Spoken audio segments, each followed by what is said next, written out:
When I think about tohu te piti, I think of their vision and I think of their resolve, their confidence, their strength, their resilience, their courage, their ingenuity, and their mana tangata, their tino rangatiratanga, which they asserted really, really strongly. But they were smart.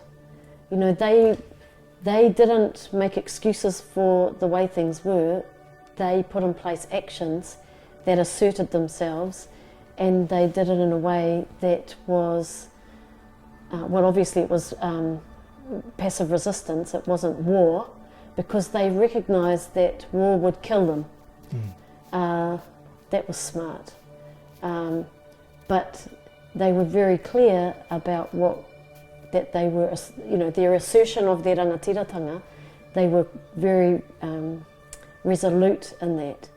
Now, when the pāhua happened and the soldiers invaded Pariaka, their strategy was incredible and their resolve.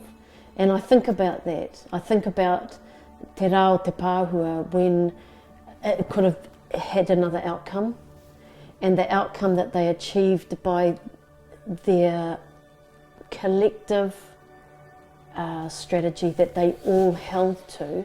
And it must have been very, very scary, because the soldiers were waiting for the opportunity for something to happen, and when they didn't, you know, you had them sitting for hours and hours. I just think about that, which tells me a lot about them as leaders, because their leadership was around not them per se, it was around their approach of runanga and the sharing of the ideas and the strategies and the plans and that.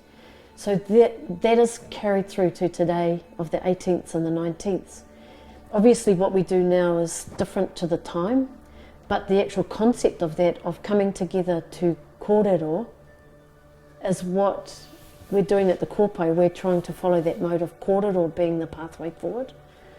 So when I think about them as leaders, I think about them alongside the other leaders that weren't named, and there were lots of rangatira there and it required collective leadership to enable all to survive.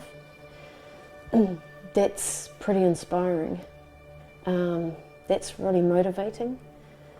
And when I see our whānau struggling, because some of our whānau, either within Pariaka or without, when I see them struggle, that encourages me to continue to do more, to try to do more, and to follow in those footsteps of that collective aspiration.